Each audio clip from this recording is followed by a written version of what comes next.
Bienvenidos al canal de podcast de Apto para todo público, un podcast sobre accesibilidad cultural. En esta edición, Josefina Díaz Phillips y Florencia Fernández entrevistan a Juan Francisco Dazo, director, dramaturgo y docente. Bueno, ¿querés contarnos un poco quién sos, tu recorrido?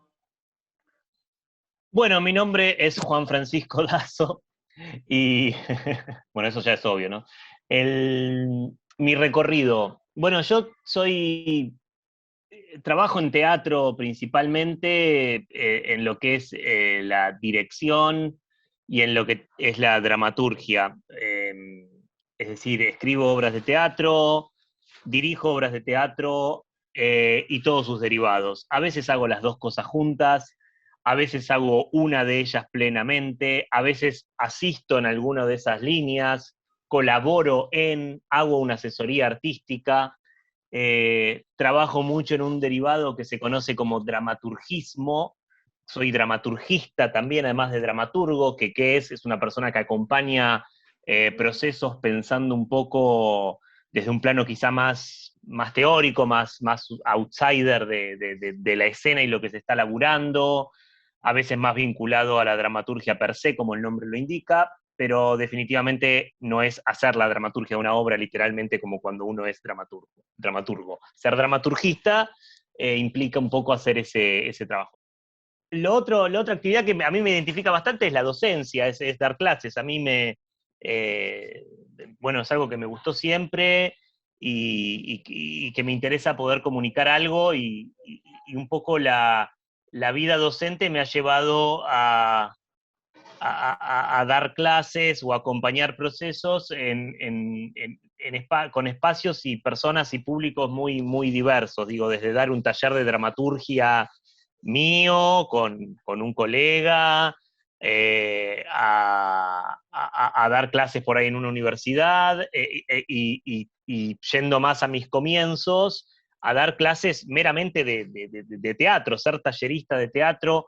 Estuve muy vinculado al trabajo público, digo, soy docente, no soy maestro de escuela, pero sí di mucho taller de teatro en espacios públicos. Trabajo hace varios años en un programa del gobierno de la ciudad llamado Centros Infantiles. Luego de este prólogo de 17 renglones, lo que quería decir es que hace muchos años se dio que empecé a trabajar en discapacidad. Empecé hace mucho en un trabajo que sigo estando, que es en una asociación argentina de síndrome de Asperger. Es una asociación básicamente fundada por padres de chicos con diagnóstico Asperger desde el año 2011. O sea, ya hace 10 años que trabajo en esa asociación en un rol muy humilde, que es coordinar un grupo. En realidad, primero entré a dar clases de teatro y eso después devino en una coordinación de un grupo junto con un psicólogo, con Marcelo Roca. Así que hace mucho que sostenemos esa pareja de coordinación en un grupo que por supuesto va cambiando a lo largo de los años, y que se ha caracterizado por hacer diferentes actividades, a veces más eh, vinculadas al teatro per se, por lo que yo podía proponer y porque desde la asociación obviamente me convocaron en un principio entendiendo que el teatro podría ser algo que contribuya a los chicos con esas características. Y después, bueno, fue variando hacia varias posibilidades. Creo que más de una obra que escribí como dramaturgo ha ingresado un poco la discapacidad como tema, ¿no? Como algo que me pareció muy interesante y muy inspirador, y muy crudo también, en la faceta más artística. Y bueno, eso, la inclusión social y la discapacidad han entrado un poco en mi vida docente y de coordinación a veces, y también un poco en lo que sería, si suena un poco grandilocuente, pero en lo que sería mi poética, digamos. Y eso creo que es una de lo que yo puedo decir de mí. Y en el grupo que estás trabajando actualmente de la Asociación Argentina de Asperger, ¿qué edades tienen? Esos son adultos jóvenes, pero sí, son jóvenes. Las edades son 10 y mucho, 20 y poco, 25, por ahí. Y vos cuando comenzaste a... No, porque me parece interesante como que nos puedas contar cómo hiciste o cómo fue ese camino en el que vos descubrís que las herramientas que vos traés y que tiene el teatro, con las que vos trabajás, pueden servir para algunos procesos de convivencia para, en este caso, los chicos que tienen Asperger o chicas. Eh, Como ese proceso me parece interesante, si nos querés contar, para que puedan adaptarse a ciertos convenios sociales que tenemos las personas neurotípicas y que en el caso de la gente con Asperger siempre puede ser complicado, puede ser una barrera ir a un bar o estar en convivencia en un espacio donde no tienen de por sí asimilados cómo son esos convenios. Totalmente.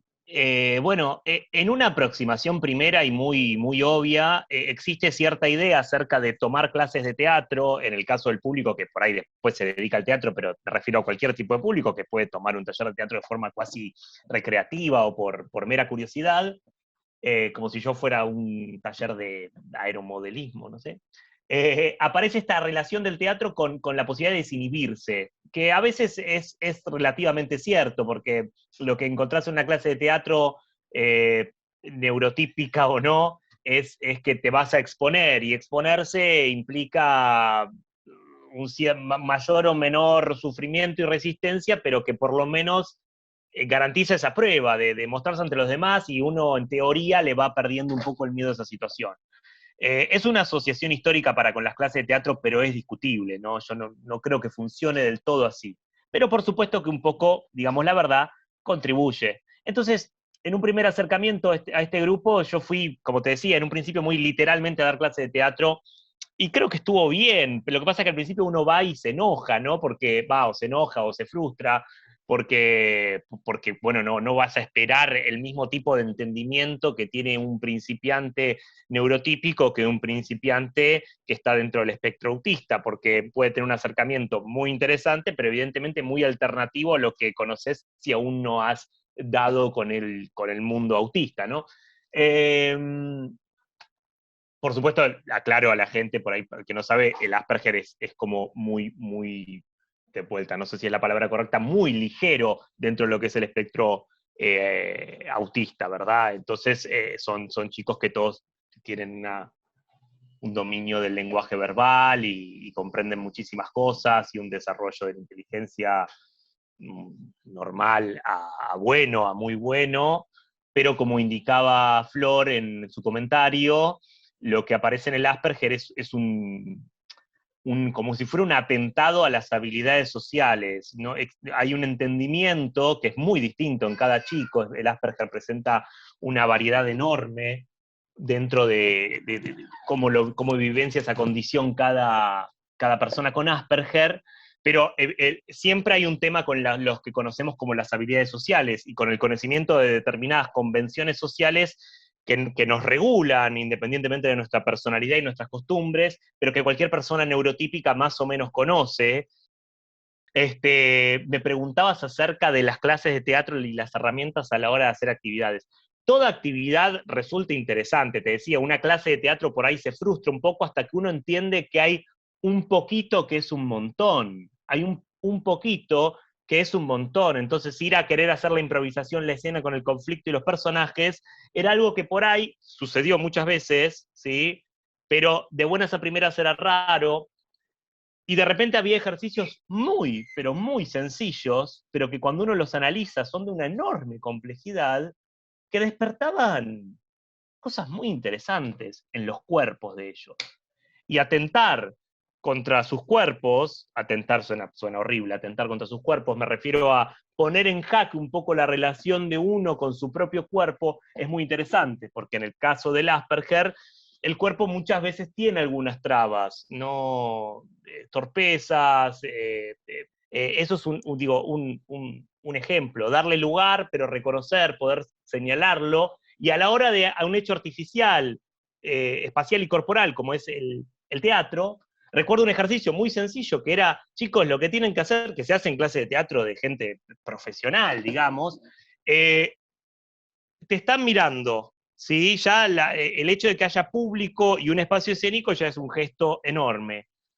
Entrás al espacio escénico y tenés que quedarte parado. Los hombros relajados, lo han hecho seguro ustedes, compañeras, y los pies firmes, tengo que equilibrar la energía y no tengo que contar nada, no tengo que hacer, ay, que no sé qué, no tengo que empezar a narrar que estoy agotado, ni que estoy contento, ni que estoy enojado, simplemente tengo que estar allí, y no puedo estar frisado, no puedo estar haciendo una estatua, tengo que estar ahí respirando y soportando en mi cuerpo la densidad del espacio escénico, por más humilde que sea. Eso, que como ustedes saben, se hace en una clase de teatro normal, digamos, Parece, adquiere un perdón, montón. voy a sumar Sí. algo, un comentario a lo que decís, que parece, si escuchamos este ejercicio, parece algo súper simple y como decías, es muy, muy complejo Ah, sí. y hasta Para neurotípicos, sí. sí, para actores profesionales poder estar cuerpo presente generando con un tono preciso. ¿Cómo se habita ese lugar? Es una cosa que para muchos es obvia, pero para ellos no. Insisto, el Asperger es una condición, es un síndrome del espectro autista, muy ligero, de gente que se puede comunicar, de gente que adquiere las habilidades tranquilamente para moverse sola por la ciudad, como he presenciado todos estos años, que puede generar con una buena, bueno, con unos buenos referentes y un buen acompañamiento puede generar un grado de independencia, pero puede sufrir mucho por el desconocimiento de las habilidades sociales. Imagínense, si es un mundo, entender que le tengo que pagar al que está en la caja registradora en una heladería y no al heladero que me sirve el helado, y doy todos ejemplos de cosas que vi, si me cuesta ver la señalética de un shopping, es decir, los carteles que orientan en el shopping, una vez en una salida de un shopping un compañero vio el símbolo, la señalética utiliza símbolos, que también están hechos de convenciones, como todo símbolo, un hombre y una mujer esquematizados uno al lado del otro, podrían indicar baños, ¿sí? Y eso es relativamente azaroso, ese problema semiótico, ¿no? Que une ese significante con ese significado, no es tan obvio, ¿sí? Y una flecha que literalmente señala para arriba, pero que si vos ves ese cartel, esa combinación entre esos dos muñequitos y la flecha que señala hacia arriba, vos sabés que más adelante, en el pasillo del shopping, por ejemplo, vas a encontrar los baños, ¿sí? Una vez un compañero me dijo, voy a ir al baño, le digo, bueno, mira, ahí tenés el cartel, va, me dice, ¿dónde está la escalera? Me dice. Él entendió que la flecha indicaba para arriba, ustedes saben, esa señalética es indiscutible, no puede ser, o sea, este problema para nosotros no existe, pero para ese chico existía, ¿sí? Era como, tengo que ir arriba. Entonces, obviamente, eso es algo que digo, bueno, en la clase de teatro, bien, ahora volvemos a la clase de teatro, acá el mero hecho de salir a exponerse a la vida social genera un suceso pedagógico inaudito, porque eso hay que vivirlo. Hay que vivirlo con alguien que tenga la afectividad y el conocimiento de este tema para poder acompañarlo bien. Idealmente eso se hace con, no sé, los padres en muchos casos, pero es muy importante ir a encontrarse con lo social. Eso es un ejemplo de salida que ya ni siquiera guarda tanta relación con el hecho teatral. Pero en espacio privado, dando clase de teatro y haciendo aquel ejercicio que, como decía Flor, es de una enorme complejidad para cualquier persona, ya empieza a aparecer la contradicción en el cuerpo, ya empieza a dar que hablar, ya se empieza a entrenar algo se empieza a entrenar, algo se empieza a poner en conflicto, algo se saca de los lugares de comodidad que van encontrando ellos, y empieza a haber una mayor disposición para evitar diferentes espacios. En un momento íbamos mucho al cine, por ejemplo, hasta que me di cuenta que el cine no me era muy rendidor como salida, porque claro, vemos una película que eligen ellos, eligen una película que tiene que ver con sus gustos, entonces tampoco el contenido cultural es tan interesante en términos de que sea un nuevo input o un nuevo problema, y la espacialidad no es interesante. O sea, está bien, lo hacemos porque nos divierte cada tanto, pero claro, vamos al cine y salvo que alguno sea un héroe que se encargue de comprar entradas por internet, ir a retirarlas o algún real desafío, ves la película, estás solo en tu butaca, ni siquiera es como una obra de teatro que tiene otro tipo de información, y entonces lo dejamos de hacer y dije, che, pará, es mucho más interesante esto otro. O sea, a una síntesis de todo. En parte todo esto es descubrir que poco es mucho. ¿Fueron a ver alguna obra de teatro que les impactó como grupo o en la cual surfieron algún tipo de problemática o incomodidad? Sí, bueno, yo convenientemente lo llevé, como tengo esta vida doble, lo llevé a obras en las que participo yo, pero que me parecían elocuentes. Justamente una de las pruebas que hacíamos con Feldman se llamaba las convenciones. Mirá justo que se llamaba nosotros tenemos este proyecto que las obras se llaman prueba algo, hicimos una que se llamaba la desintegración, que era la prueba 2, las convenciones era la prueba 3, el tiempo la prueba 4, el ritmo la prueba 5, esa se hizo en el Teatro Sarmiento de San Martín, tuvo más visibilidad. Después tuvimos una muy grande que se hizo en la Sala Martín Coronado del San Martín, que se llamó el hipervínculo. Hicimos esta que se llamaba las convenciones, que justamente lo que hacía era un juego, ¿no? La compañía esta trabaja investigando y haciendo un trabajo muy procedimental, que no voy a explicar acá lo que es porque va a ser muy largo, pero digamos que se interesan bastante en la forma por sobre el contenido de lo que se está contando. El contenido es importante, pero viene traído por el trabajo de experimentación formal, de la forma de lo que se está haciendo, de cómo se actúa, de cómo se escribe, de cómo se narra y todo eso.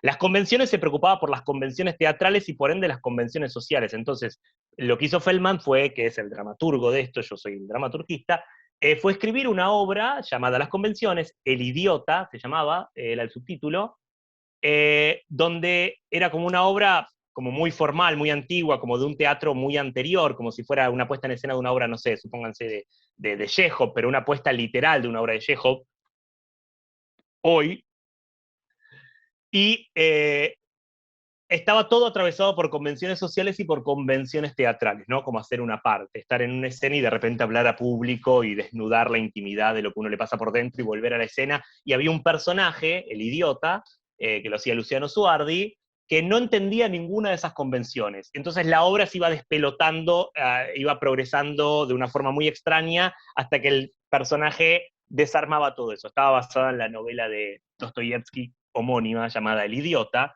en la cual hay un protagonista llamado el príncipe Mishkin, que tiene un poco esto. Y vos vieras, a la luz de lo del Asperger, en lo cual yo ya trabajaba, qué interesante era ver eso. Y yo lo llevé a los chicos, y fue una experiencia buena. Pero claro, no funciona así. No es que volvimos y me dijeron, sentí que la obra era como el síndrome de Asperger. Y eso que ellos, a diferencia de otras condiciones, ellos pueden racionalizar que tienen eso. Ellos saben todo esto, lo saben, te dicen, te pueden decir qué es, lo buscan, lo averiguan, tienen una relación amistosa o menos amistosa con eso, pero es parte de su discurso, digamos, está allí, lo saben, tienen las herramientas para saberlo. Y eran experiencias lindas que en muchos casos motivaban a hacer cosas después, a que algunos de ellos quieran también como escribir, como que intenten crear cosas. Desde ese O sea, lugar era muy interesante también. Además entonces, de esto que les contaba antes, de decir, bueno, estoy en un teatro, ¿cómo es estar en un teatro independiente? ¿Cómo es estar en un teatro más grande? Eso se ha sido muy estudiado por el programa de formación de espectadores, ¿no? En un momento se me ocurrió llevarlos a este bar bastante popular de Villa Crespo, el San Bernardo, ¿no? Que es un bar que, para el que no lo conoce, es un bar como bastante viejo, muy lindo, como de barrio, se volvió muy popular también, muy concurrido es un bar que tiene el bar y que tiene un gran salón al fondo en Villa Crespo, que tiene mesas de pool y de ping-pong, ¿no? Y algunos metegoles. Y y medio que se puso de moda y va como gente cool de 30 años y van señores de 70 japoneses que juegan al pool, y se da un poco esa mezcla, ¿no? Y yendo con ellos ahí, bueno, uno se da cuenta que ellos no es que no salen, pero por ahí terminan saliendo solamente con gente que les resuelve eso, no con mala intención, pero la relación con cada grupo familiar de ellos evidentemente es muy distinta. Mi seguimiento de eso no es profundo porque es un espacio de habilidades sociales, no es un espacio terapéutico, puede resultar muy terapéutico, muy curativo en la acepción original de la palabra, pero no es un espacio de terapia en sí. Ahora bien, cuando los chicos salen con los papás, en general les resuelven todo, o van a determinados lugares, pero no van a ir con los papás al Samber, qué sé yo. Y tampoco se da que haya un grupo de amigos como para ir a esos lugares. Entonces, en todos los casos, esto sin excepción, por lo menos lo que yo vi, se notaba que no se entendía bien. Y eso era tan interesante, tan lindo. Y rápidamente se comprendía, no es que era terrible. Pero bueno, era, ok, reservé la mesa de ping-pong, me están llamando de la barra a buscar una pelotita y una paleta, le pago, saco la plata ahora, ¿cómo llamo al mozo? Ellos manejan, viste, bueno, llama al mozo, le dije uno. Uno no le chifla al mozo. Pero la Claro. idea social de llamar al mozo o de ver una película, probablemente, que va sentando el imaginario y la forma en la que nos comportamos, los productos culturales, de difusión masiva, de producción simbólica masiva, generan ciertas expectativas de las cosas y ciertos modos de comportamiento. Y muchas veces nosotros mismos vamos con esas cosas a la vida, pero nos adaptamos por ahí más rápido. Y este pibe chifló y le digo, no, mirá, es una seña, lo llamás, pero chiflarle como si fuera una especie de esclavo del bar ya no se estila, por ahí se estilaba antes, ahora no tanto. O las mesas las podés agarrarla, trae la silla, juntá la mesa. No es un restaurante francés con reserva y asientos de terciopelo en la sala de espera. Estamos en un lugar que es como más relajado, que tiene códigos y tiene reglas. Hay cosas que no podés hacer acá, pero hay cosas que sí podés hacer. Esa lectura de los espacios me pareció muy apasionante y muy interesante. Eh, y un bar no es igual que otro, o sea, dentro del mundo bares, ¿no? Te quería preguntar, quizás si justamente eso que decías que te parecía interesante, como estos acontecimientos disruptivos, como quizás para los neurotípicos de desnaturalización de ciertos signos, o que hay un proceso también de objetivación de las prácticas sociales o de las pautas sociales de los espacios, que creo que en el campo teatral eso es como bastante evidente, pero quizás no sé si vos detectás, primero si hay cierta conciencia como de la capacidad que tiene, digamos, el teatro y las herramientas teatrales para que otras personas del espectro autista puedan como apropiarse de los espacios y que tengan como ciertas agencias, si hay como ciertos personas o profesionales que estén quizás también en esto. Muy interesante la pregunta. Creo que la objetivación y la real accesibilidad de la gente con Asperger o dentro del espectro autista, me atrevo a incluir al espectro completo, no sé si se resuelve porque yo no soy un psicólogo, no soy un especialista, pero sí tengo esta práctica, estas ganas, se va a dar saliendo a ocupar los espacios, tomando los espacios. Que el problema no lo tengan solamente las personas del espectro, que lo tenga el que está al lado. Que deje de ser un suceso, ay, vimos un chico, ay, pobre, no sé qué. Tiene que ser visible. Esto es... ¿Me entendés? Yo llamo al San Bernardo, reservo y digo, che, voy a ir con un grupo. Y en general la gente se copa, tiene ganas. Se me acerca el mozo y me dice que su hijo tiene una condición similar. Está allí, es parte. Y cada vez, o esto es lo que dicen algunos especialistas, hay mucho más diagnósticos, porque ahora existen los diagnósticos en parte, pero también me atrevo a decir, en línea con Franco Berardi, Bifo, el filósofo italiano, que ha habido un aumento con el giro cibernético genera una cierta atención, aclaro, voy a utilizar el autismo de forma metafórica, lo cual puede ser cuestionable, pero hago la aclaración, ha generado una condición autista per se. Y creo que no es casual que a la larga aparezcan más diagnósticos, ahora sí formalmente hablando, dentro del espectro autista. Y esto tienen que poblarse los lugares, no tienen que necesariamente cambiar, tienen que poblarse más. Las personas que acompañan a personas con autismo tienen que salir más a ocupar en los espacios públicos o pseudo públicos, privados, no sé cómo sería un bar o ir a la plaza, y habitarlos. Y esto creo que vale para todo el terreno de la discapacidad en general.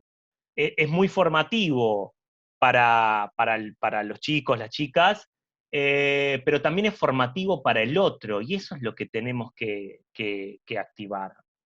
Abrazar la singularidad y tratar de enfrentarla con el terreno de la praxis y el diálogo con el mundo que hoy conocemos y que se va a ir adaptando, pero que hoy es de una manera, y que tiene que hacer que las cosas sean un poco más tranquilas hoy, urgentemente. Y no respondí a la pregunta, pero bueno, fue como un momento así de pasional.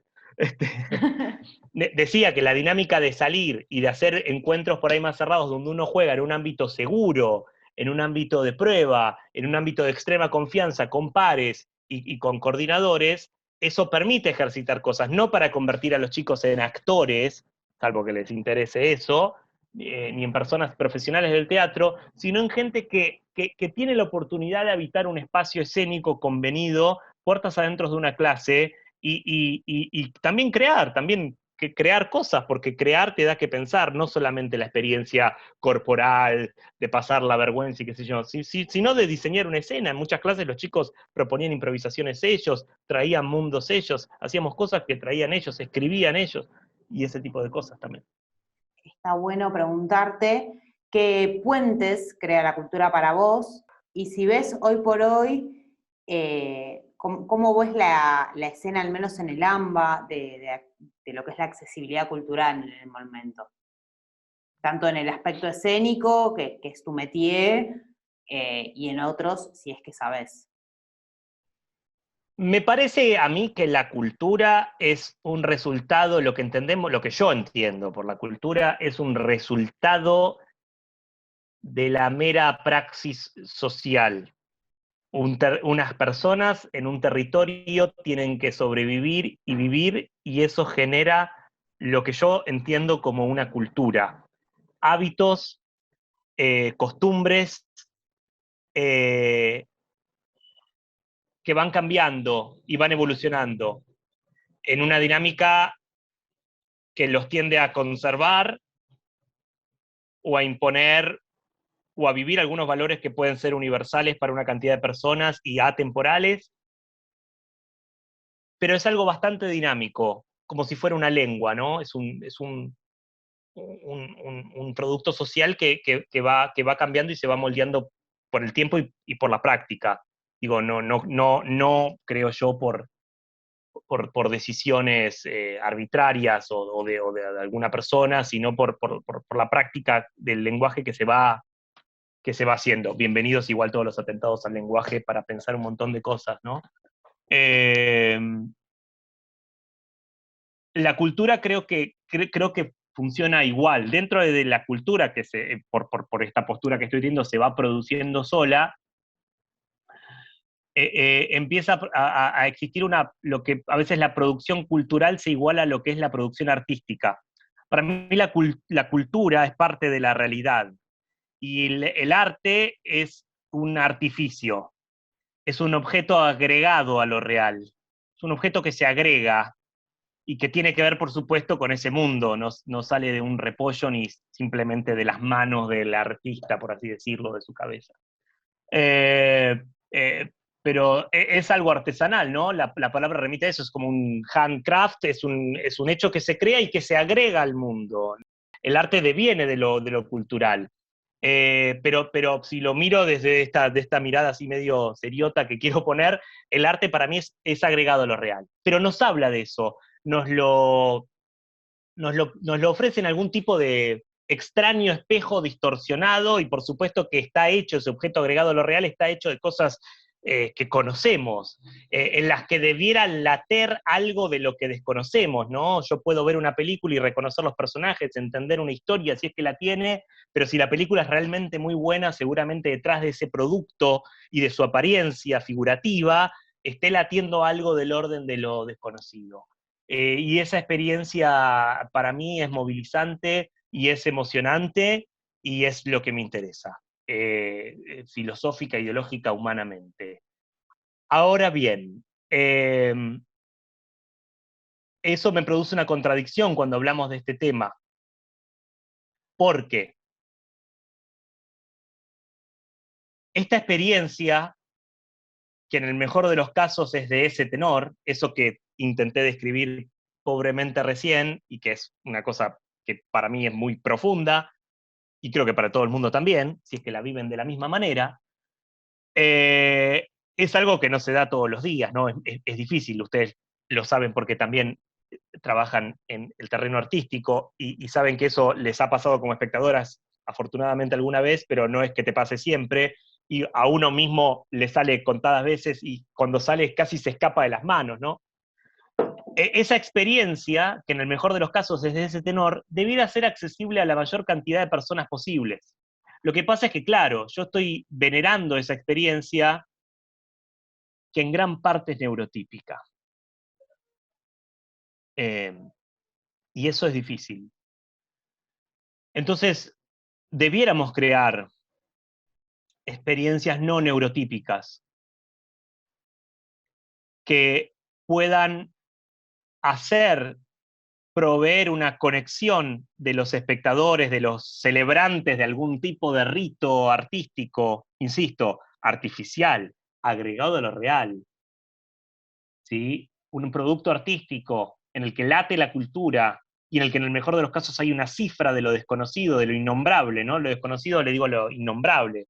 Una idea con la que comulgo mucho, que es que hay algo que Eduardo del Estal nombra el sentido, por poner una palabra, que es esto que late detrás de lo visible, ¿no? En una dinámica figura y fondo, es como ese fondo, ¿no? Es como el límite donde termina lo real. Entonces una obra de arte con la que realmente te pasan cosas, no se llega a entender. O sea, vos podés, la cosa la podés ver, podés decir este cuadro, esta obra de teatro, esta película, esta obra de danza, lo que fuera, pero detrás de las formas armadas hay algo que, ¡pum!, en un momento los cables se conectan y aparece algo como innombrable.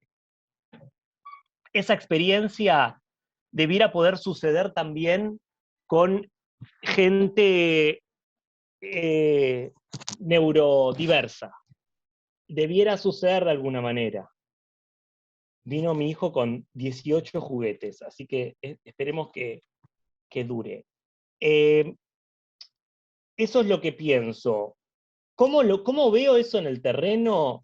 Me parece que el tema de la diversidad neuronal y de la discapacidad está entrando mucho como tema, en la parte tema. Las obras están hablando más de eso. Eso es bueno, porque es como esto de que te digo, llevemos a los chicos a los bares, no solo para su propia experiencia, sino para la experiencia de la persona neurotípica que está al lado. Entonces, eso hace que exista para la gente, porque si no, dependés de ser alguien que tiene un podcast sobre este tema, dependés de ser un profe en discapacidad, dependés de tener algún familiar con alguna discapacidad para estar realmente conectado. Y no queremos que todo el mundo se vuelva caritativo o esté en este tema, no estás obligado a estar pendiente de este tema, pero es parte del mundo, está allí, y es mucho más frecuente. Y tenemos que socializar las herramientas. Entonces, más allá de las acciones directas como las que hablé durante la hora anterior, en arte ya es un buen síntoma que aparezca como tema. Y por supuesto yo creo que el ejemplo del Cervantes es una vía regia en este momento, porque no es hacer, porque justamente la mirada ahí, muy interesante, está puesta en justamente no necesariamente hacer la obra que ensalza la discapacidad, porque eso está buenísimo, pero lo termina compartimentando al mundo de las personas con discapacidad o de familiares de personas con discapacidad. En cambio, una función distendida trata de preservar el objeto artístico creado para el gran público, y lo intentan preservar en toda su calidad y lo adaptan bajo la modalidad de función distendida, que entiendo que es en lo que ustedes están trabajando también, y me parece interesantísimo. Esa para mí es una de las vías regias para que todo vaya por un sendero mejor y en la línea del ejemplo que daba de esto de las salidas y los chicos y los grupos y demás, y de qué le pasa al neurotípico y al neuroatípico en estos contextos. Bienvenidas igual los casos de obras de inclusión que dije antes, bienvenida las funciones distendidas, y bienvenida también las obras para neurotípicos, pero que empiezan a incluir muchísimo más el tema, ¿no? ¿Qué podemos hacer los del día a día de la métier teatral en este país? Y me parece que es poner en tema es un aspecto. Generar funciones accesibles es una vía, no diría superadora porque es otra cosa, pero sin duda mucho más específica y mejor. ¿Cómo probemos la experiencia?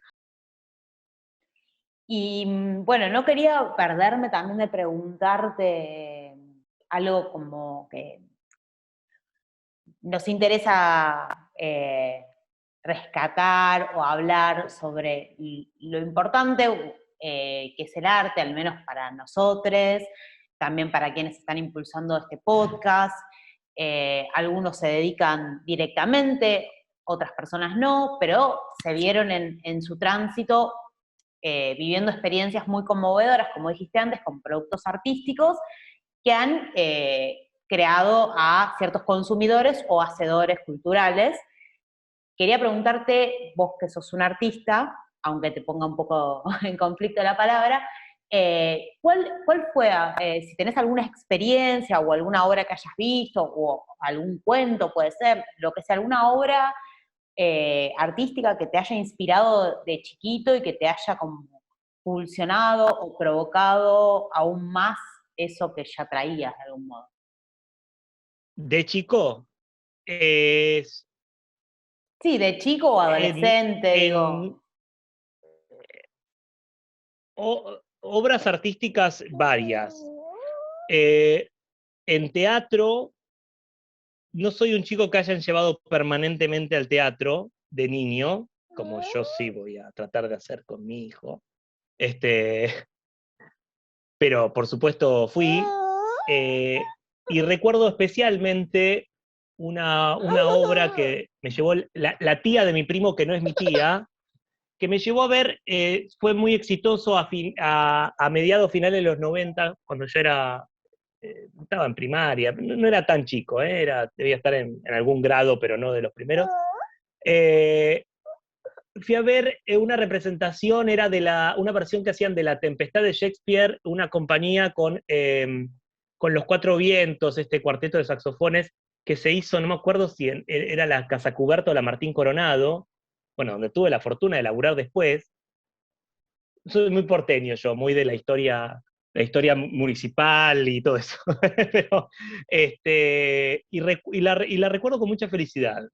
Y yo hacía teatro de chico y eso fue muy vital, fue lindo ir a ver eso, la pasé muy bien. Fui a ver otras cosas, pero la que me acuerdo honestamente es esa representación de La Tempestad que se hizo en el San Martín, que creo que fue un cierto éxito de esos años del San Martín. Y de chico después recuerdo mucho los consumos culturales que yo más o menos iba eligiendo y que fueron llegando azarosamente. Sobre todo con el tema de la animación. Recuerdo especialmente Caloi en su tinta, me parecía tan extraño y raro, y a la vez era como un dibujo animado, porque era el programa en el que Caloi presentaba cortos animados. Los que fueron niños de los 90 lo recordarán, pero sobre todo lo veía gente grande, pero como a mis viejos les copaba ese programa que daban en ATC, ¿no? hoy la TV pública, Y lo daban a la noche y era como, a mí me ponía en un mood muy, muy bueno eso. Era como súper, los cortos eran súper raros, ¿no? Imagínense como ver un corto indie ahora de animación, y era como ver un dibujo, pero eran muy extraños en su forma, y eso me gustó. Y después yo soy fan de Japón y viví muy, muy comprometidamente el tema del anime y el manga y todo eso, y tengo una hermosa colección que el nene quiere agarrar todo el tiempo. Eso es algo que sigo consumiendo hoy en día, porque, bueno, no sé, no lo puedo soltar, me gusta mucho, y recuerdo que accidentalmente vi una película muy famosa de la animación japonesa que se llama Akira, ¿no? Akira es una película cyberpunk de un futuro distópico, mega, mega conocida, eh, y que yo la alquilé en cassette para un cumpleaños que había con amigos. Pensé que era una película para chicos, y fue un shock estético tan grande que me, que me marcó mucho también en el gusto por ese tipo de cosas. No sé si viene a cuento, pero bueno, lo dije. Te quería preguntar si a veces quizás la accesibilidad tiende a como conducirse por la institucionalidad y a veces quizás las vanguardias no siempre están en esos espacios, o bueno, se supone que no deberían, pero bueno, están o no, siempre está esa tensión, y esa tensión quizás entre el arte y su funcionalidad, y cómo vivís eso, si quizás crees que puede haber otros circuitos que no sean las instituciones, porque hablaba como Flor hablaba del Cervantes, y que vos también trabajás en el Estado, y quizás como a veces son esos grandes, digamos, instituciones que pueden tener, ofrecer ciertas como funciones distendidas o ciertas, bueno, esas cuestiones un poco más accesibles. Muy buena pregunta. Sí, el peligro siempre, y en lo institucional es muy difícil porque es un poco necesario, es lo solemne, ¿no? Es la solemnidad. Yo, en cierta forma, a mí me gusta la solemnidad, pero cuando la solemnidad es sagrada, es porque es algo sacro, ¿no? A mí me parece que hace falta cierta ritualidad, ese tipo de solemnidad. Me parece que eso es algo, en algunos casos, para mí deseable. Hecha la aclaración, voy a usar ahora la palabra solemnidad con otra acepción que es negativa, ¿sí? La acepción negativa es, por supuesto, la peligrosa, que es la solemnidad de cuando algo es, porque tal cosa, ¿sabes? O sea, cuando el objeto creado, en el caso del arte, pero también en otro tipo de terrenos, solo quiere decir una cosa, ¿sí? Y ahí una pieza se vuelve solemne, un enunciado se vuelve solemne, sea artístico o no ese enunciado, sea una obra artística o no, se vuelve solemne. Y ahí aparece la obra sobre el chico que pudo, que en algún punto está bien, pero bueno, pero a mí no me interesa artísticamente. Entonces, ¿hay algo en el medio que sea relevante artísticamente, socialmente, y que no sea solemne, y que ergo sea interesante? Y que sea también formativo, inclusivo. Bueno, ahí está el tema. Es muy difícil encontrar el punto medio, porque es muy difícil, cuando algo se institucionaliza, es muy difícil no solemnizar al objeto. Muy difícil. Este, por eso creo que lo del Cervantes es una vía regia, y lo que hacen ustedes también. Eh, Porque, bueno, es una prueba y está bien si se vuelve un poco solemne a veces. ¿Por qué no? No pasa nada. El tema es cuando se vuelve porque tal cosa, porque ahí eso lleva, eso se vuelve solemne, y y se vuelve medio paja, y la gente lo termina compartimentando en un otro lugar de algo que, bueno, esto es para no sé qué, y se termina compartimentando. No empieza a jugar en la cancha en la que jugamos todos, sino en una canchita alquilada para los hijos de los que fueron a jugar, que está al lado. Entonces es difícil lograr la institucionalización que es necesaria para la formación general, para la democratización del acceso a la cultura elaborada, a la cultura que crea objetos artísticos, porque a la cultura, según mi definición anterior, accedes per se, porque ya estás empapado de ella en el territorio sociocultural en el que has aparecido en la vida.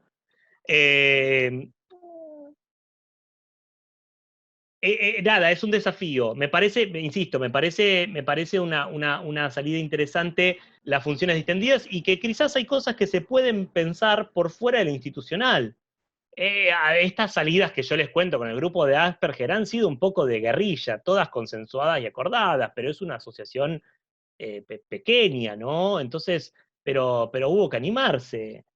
A mí me dio no sé qué. Una cosa es ir al cine, otra cosa es ir a un bar, con ruido, con gente del espectro autista en lugares con ruido, con alcohol, con gente desconocida, sentarte en una plaza y ver cómo están ellos sentados convencerlo que se sienten en el pasto. Viene alguien al Parque Centenario que te vende brownies locos. Y entender, pero todo eso es formativo. Está bien, ¿cuál es el límite? Para mí está bueno que eso pase. Está mal para mí moralmente, bueno, tampoco es que voy a comprar brownie loco y no lo vamos a comer. A vender brownie loco es muy importante, ¿se entiende? Porque es como, porque cuando saliste de tu casa la cultura se te viene encima, y la cultura es un monstruo deforme. Cada tanto la ordenamos en arte, en objetos agregados a lo real. Y es como vivenciamos eso. Qué sé yo, no sé bien qué es lo que hay que hacer. Entonces, ¿dónde se necesita cada quien?